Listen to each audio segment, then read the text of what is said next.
We're going to go ahead and get started today. We would like to welcome you to our History for Lunch. We are delighted to have Dr. Bowling here with us today, that he will speak on Hospital of the Past, Hospital of the Albemarle Past, Present, and Future. We've been excited. We want to thank Ms. Karen Matthews for connecting Dr. Bowling with us today, and we hope you all enjoy our presentation. Dr. Bowling, thank you. Thank you. So thanks for the great introduction. As stated, I'm Dr. Donald Bowling. I'm the Chief Medical Officer at Sentara Albemarle Medical Center. That means I'm a physician that's in administration and kind of responsible for physician-related matters within inside the hospital, as well as other general operational issues. That will come into pertinence here in a little bit when I talk about Dr. White. But let's move on with the presentation. So on the screen here, you'll see a original architect's drawing of the first hospital created by, down there in the right-hand corner, you can see that it says Benton and Moore. So they were the original architects of the hospital back in the 19-teens. Let's see here. All right, so 1906, we see a note in the Daily Economist reporting Elizabeth City desperately needs a hospital. Then in 1912, the Daily Advance, or the Weekly Advance it was called at that time, reports that the Chamber of Commerce is looking to establish a hospital in Elizabeth City. And so over there on the right-hand side, you see a list of donors, and that was dated back in November of 1913. So this is what originally sparked my interest in this hospital. So at Christmas time, one of my duties is to help out Santa Claus. And I was helping get his clothes out of the closet. And I saw these older ledgers. And I'm like, what are they all about? And I opened it. And you know how when you, at least for me, when I touch something of historical significance, it's like I feel connected. And I saw this and I'm like, oh my God, these are the original people here in Elizabeth City that helped set up our hospital. So it's been a great joy for me to, be part of this and go through these old ledgers and newspapers and really find out what happened here in Elizabeth City to establish our hospital. So like I said, here in 1913, we can see members of the community donating to establish the hospital.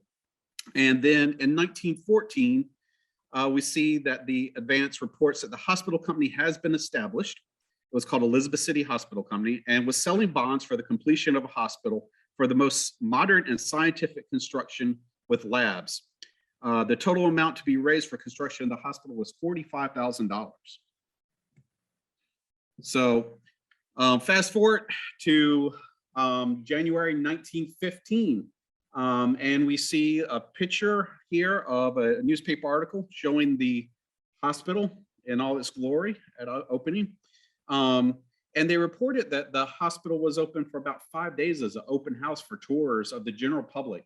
They actually bothered to serve refreshments to the visitors, and over 30,000 people came through the doors during that time. As I stated earlier, Benton Moore was the architects, the governing board was the Chamber of Commerce, as well as other local community members. And shortly after construction, I think they realized that they would take advantage of the fancy electrical stuff that was available at the time and decided to put in an electrical, we operated laundry. So introduced Dr. John Saliba. Dr. John Saliba was an important figure for about the first 15 years of our hospital.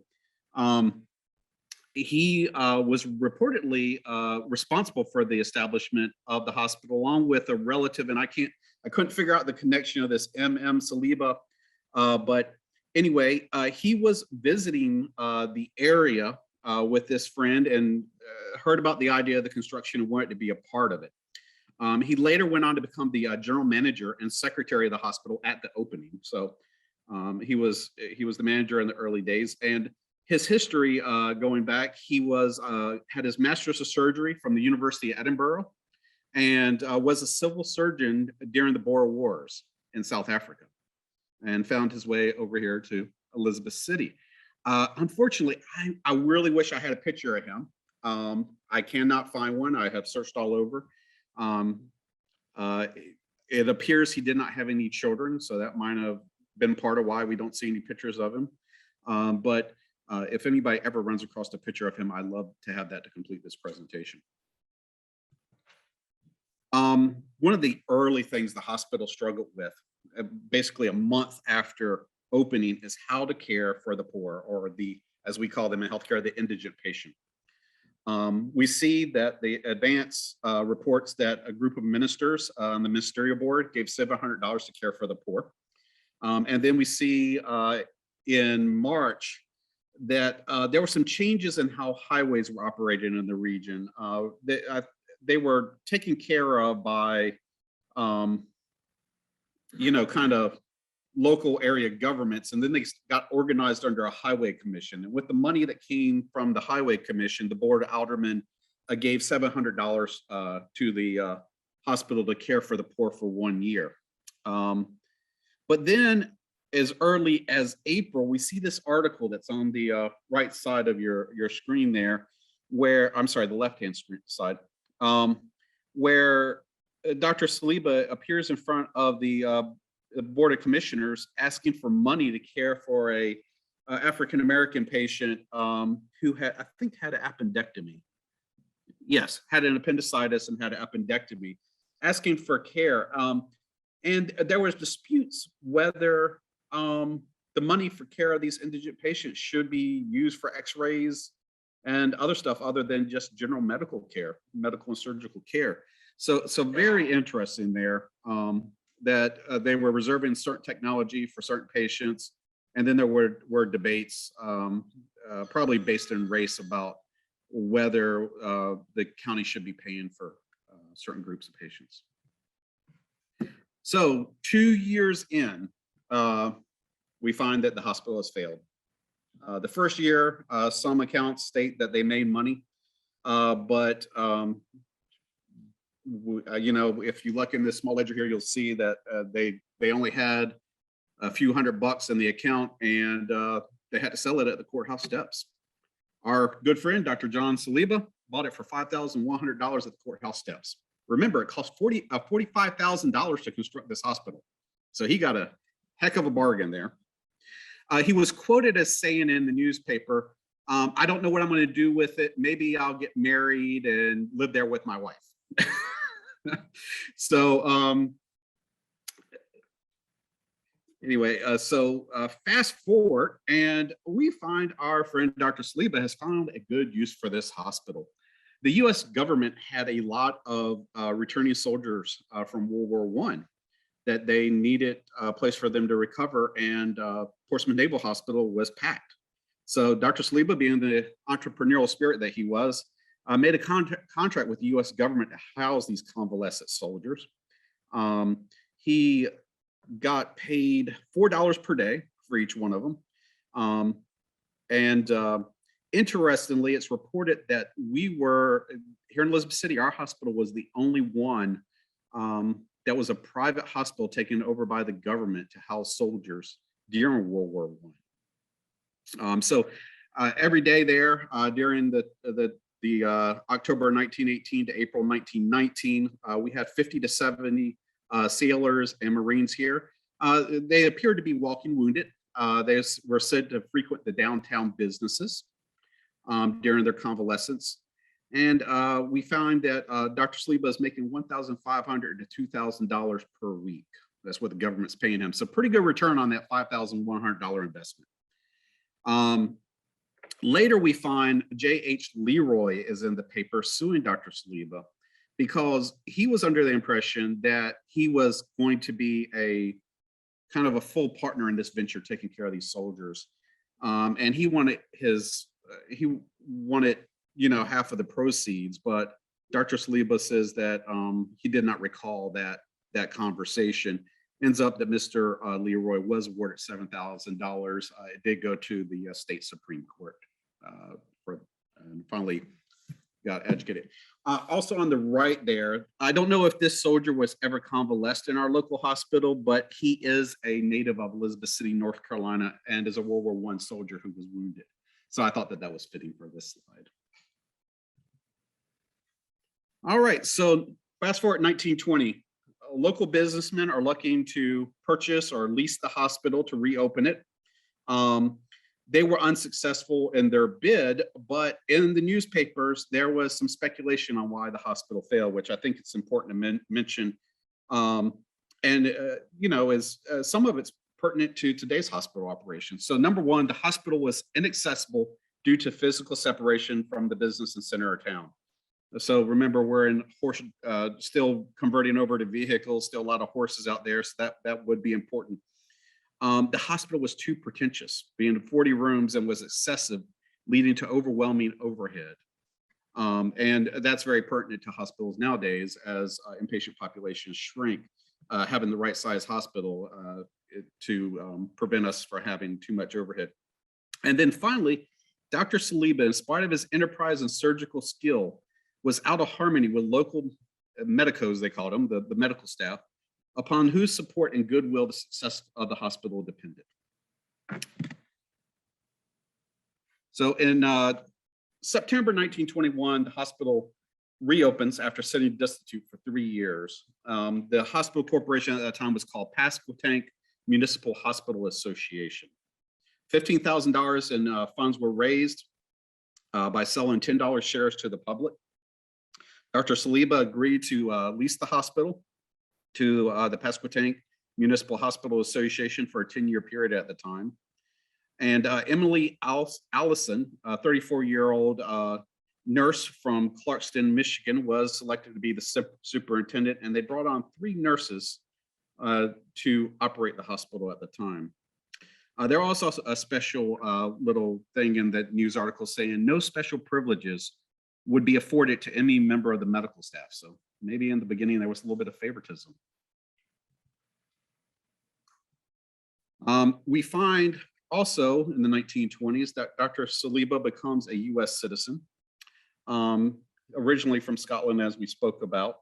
And interestingly, in the newspaper article there on your left-hand side, the judge admonishes Dr. Saliba to be a law-abiding citizen, and cautions him against polygamy, but does note that that probably won't be a problem for him as he is not yet married, and goes on to say that you probably owe your adopted country an explanation of why you were never married. Very interesting.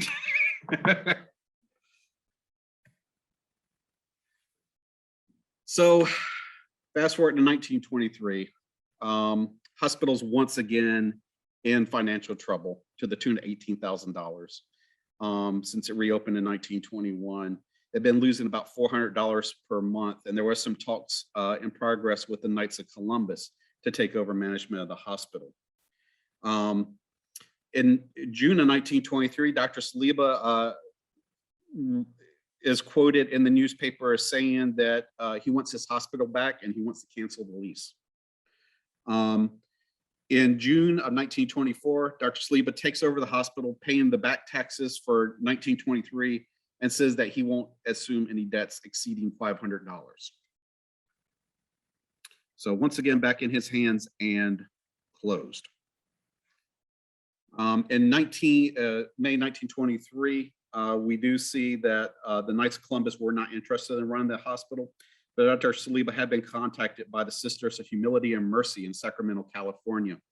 And just a little backstory on them. This is a statue there in California. This order of nuns was formed after the earthquakes in Sacramento to minister to the sick and ailing that were all over the streets. And so that's their history. So in 1924, he enters into a 3-year contract with the Sisters of Mercy, who was headed by Mother Agnes, to lease the hospital with the option to buy. 1926, we see Dr. Saliba suing the Sisters of Humility and Mercy for $6,000, claiming unpaid rent. And then in August of 1926, Dr. Saliba and Dr. Bulla take over the hospital from the sisters to run it privately. So, like I said, Bull and Saliba take it over. They reported in the newspaper that they would have liberal medical staff policies, and they had an intention to open a nursing school there at the hospital. Don't know if that ever came to fruition. Don't see any mentions of that in the articles or the historical record. But then 3 years later, once again, we see Dr. Saliba saying he lost all that he can afford in carrying the hospital privately and plans to close it 3 years after he started managing it. Of note, this is the first time in the news that we see the hospital being called Albemarle Hospital.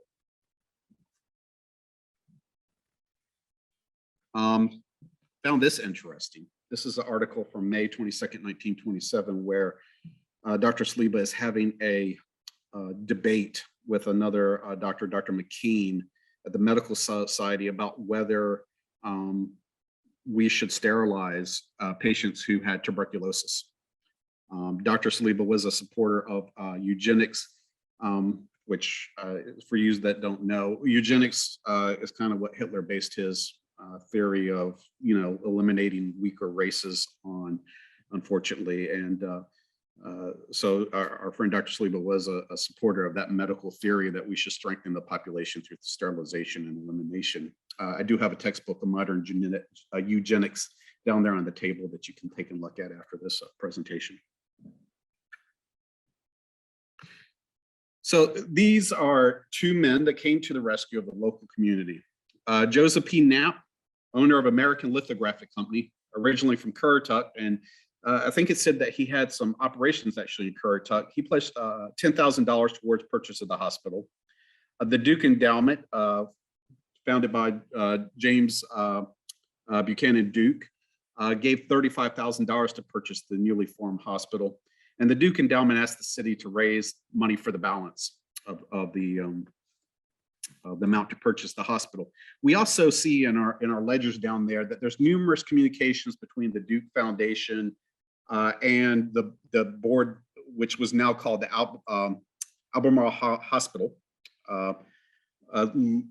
on advice saying that if you open this hospital, we really need to have heating in this wing of the hospital, and you need to bring this up to date. They were also advising on the true value of the hospital.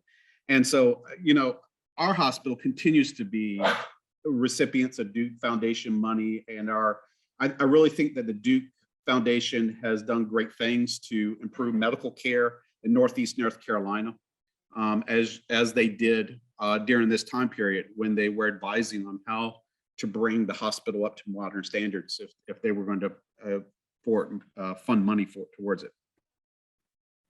So once again, the Duke Foundation says you got to come up with the rest of the money.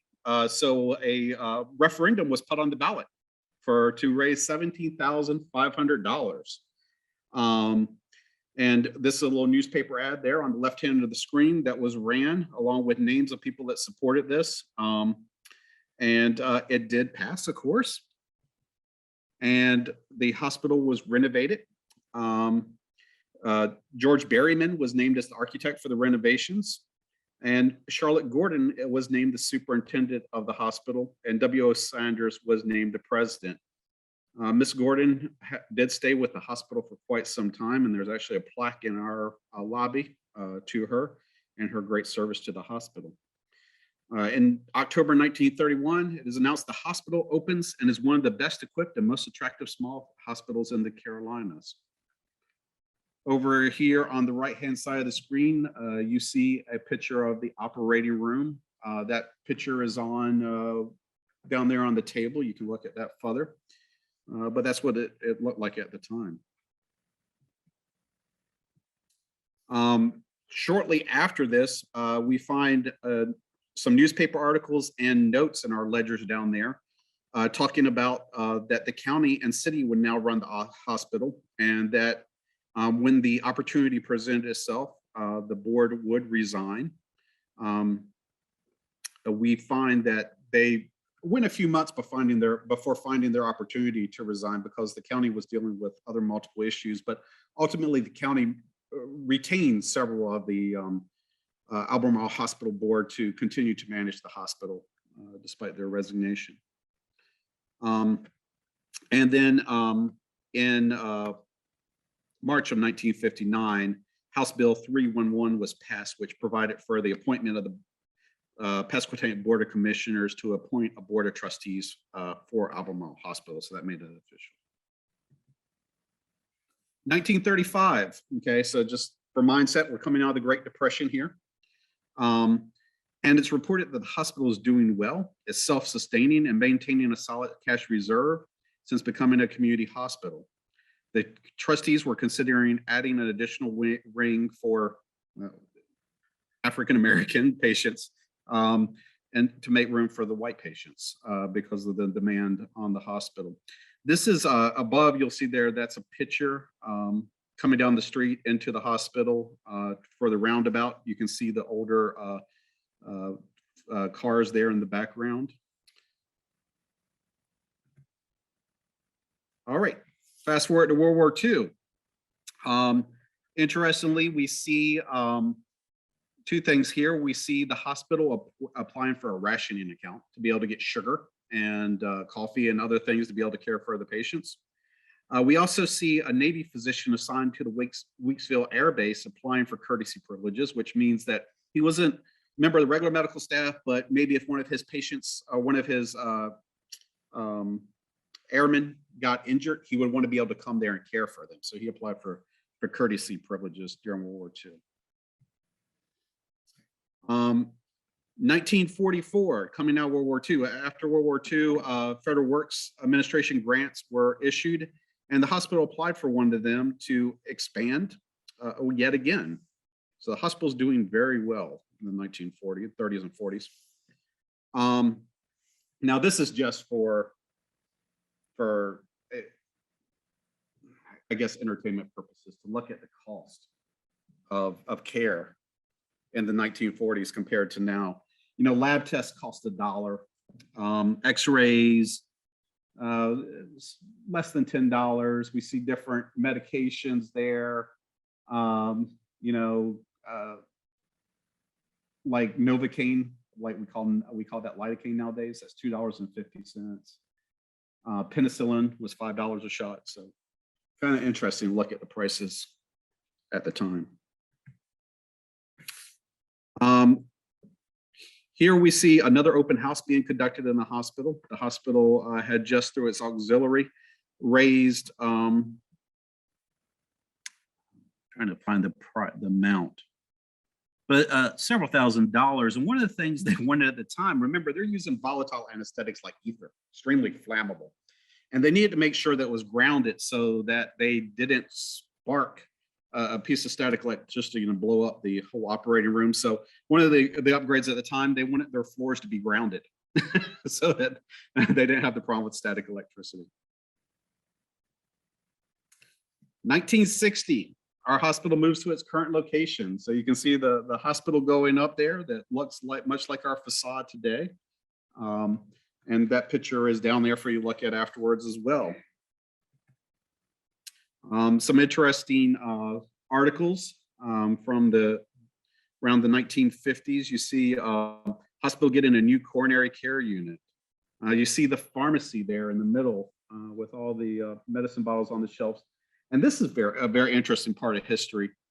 The nurses' home. So this was kind of a thing during the 50s and 60s. Was nurses who were bachelorettes, they would be put up by the local hospitals. I'm from Eastern Shore, Virginia, and Shore Memorial there had a nurses home when I was a child. And you can see the nurses are decorating their home there. So I think that's an interesting tidbit of history. We see here early X-ray machines. There in the top left-hand corner. Down below, that's the clinical lab when a lot of stuff was still mixed by hand and you had to use the microscope to do cell counts. All that's done automated nowadays. We also see here on the right side that the hospital gets its first delivery of radium. So now we use cathode ray tubes to accelerate the X-ray beams and deliver radiation therapy. But at that point, they were using a radium source to do radiation oncology treatments. As well, they were probably at that time treating acne and anything that they could radiate with it.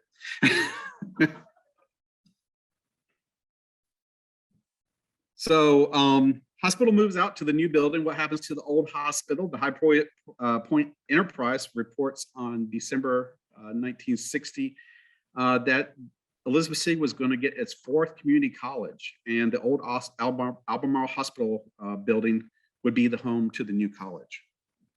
And then in fast forward to 1986, the hospital is converted over to condos, according to the Charlotte Observer.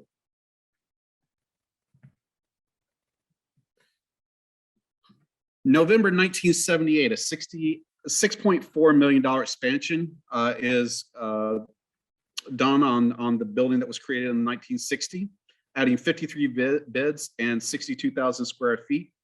This was done by bond referendum, $1 million grant from the Hill-Burton Act, $300,000 from the Duke Endowment, once again, our friends that have continued to support us here in Northeast North Carolina, and $707,000 in revenue sharing with local government.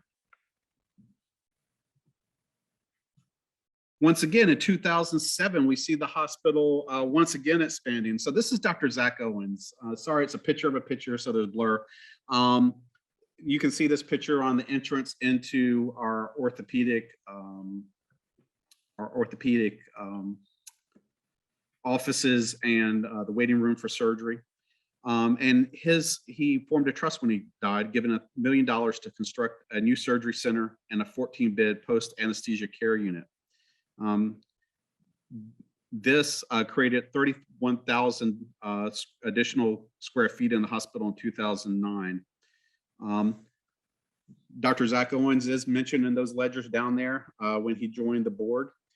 You can also, there's a little box down there, and there's orthopedic screws and a piece of a couple plates that were mailed to Dr. Zach Owens. I don't know when, but at some point in history.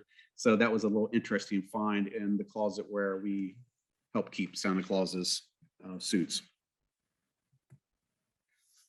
At the same time, we took the opportunity to expand the patient care areas in the emergency department and the waiting area. So this is the last renovation to the hospital around 2008, 2009.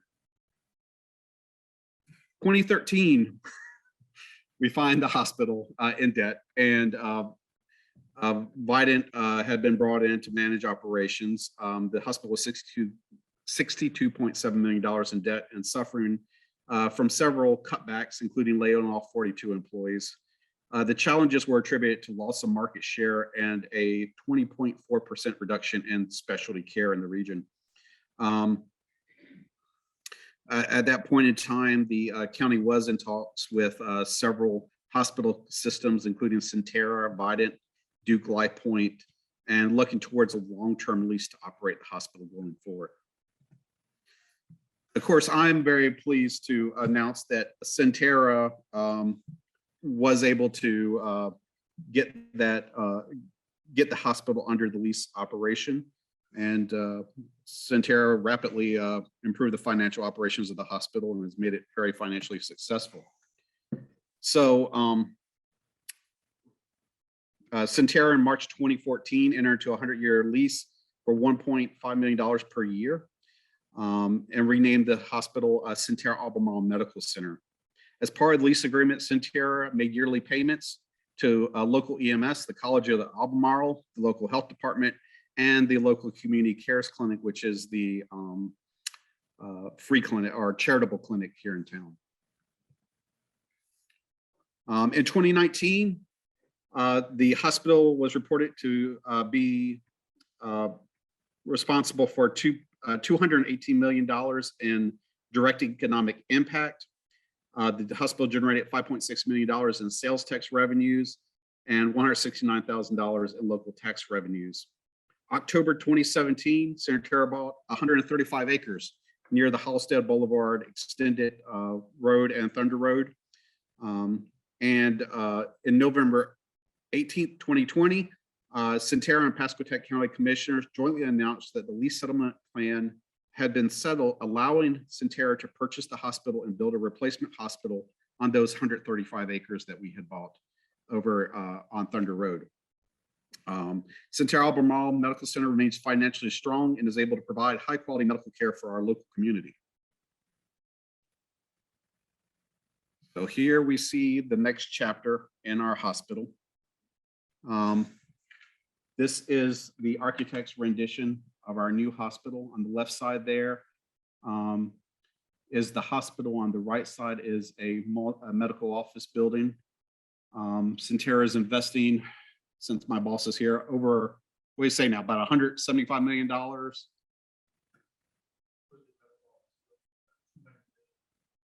So a substantial investment in our local community and continuing the legacy that was started back in 1913 when these men signed, gave the money and were added to the ledger there, stating that they wish to start a hospital here in Elizabeth City. So it's been a pleasure to do this research and give this presentation to y'all. It's very exciting for me when I get to do this type of thing because it combines my two passions, medicine and history. So thank you very much. And we'll be down here at the table to show you some of the medical antiques from our hospital and from my private collection. Thank you very much, Dr. Bowling. Would anyone have a question today for Dr. Bowling before we look at the artifacts? I guess we call them artifacts or the I call them medical antiques, but medical antiques. But would anyone have a question? Yes, sir. What's the rationale for sterilizing someone with tuberculosis? they thought, at least Dr. Saliba thought that it could be passed on, Venereal disease? like a venereal disease, yeah.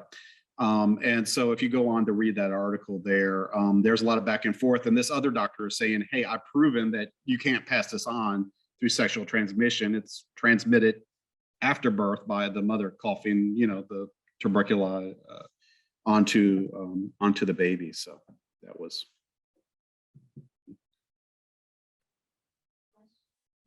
Do we have any questions online? Oh, and also for those in attendance in person, there's some freebies down there too, and some information about Sentara Albemarle if you'd like to grab those too when you come to the front. Okay, so we did have one question online. Will Okay. the new hospital have more beds, etc.? So we're going to actually have less beds. So our whole fourth and fifth floor, which used to be patient care rooms, has not been occupied for some time, even during the pandemic. It's because, back in the day, you could bring somebody in to clean them out before a colonoscopy. That was something insurance would pay for. Or somebody had bad nerves, anxiety, and they needed a break. You could bring them into the hospital back there in the 1960s and let them stay there. But nowadays, insurance doesn't pay for that. And of course, medical advancements too, like knee replacements, that would require several weeks in the hospital when it was first developed. And now we get those people up and walking the same day. So there's less need for inpatient beds. So we will have a few less beds than what we have right now. So we would like to thank everyone that has joined us online and in person today. So we will open it up for everyone to walk down and see the nice medical antiques. Yeah. I'm sorry, I just called everything artifacts. So we would invite you to come down and we'll turn the more lights on. Thank you, Dr. Bowling. All right, thank you.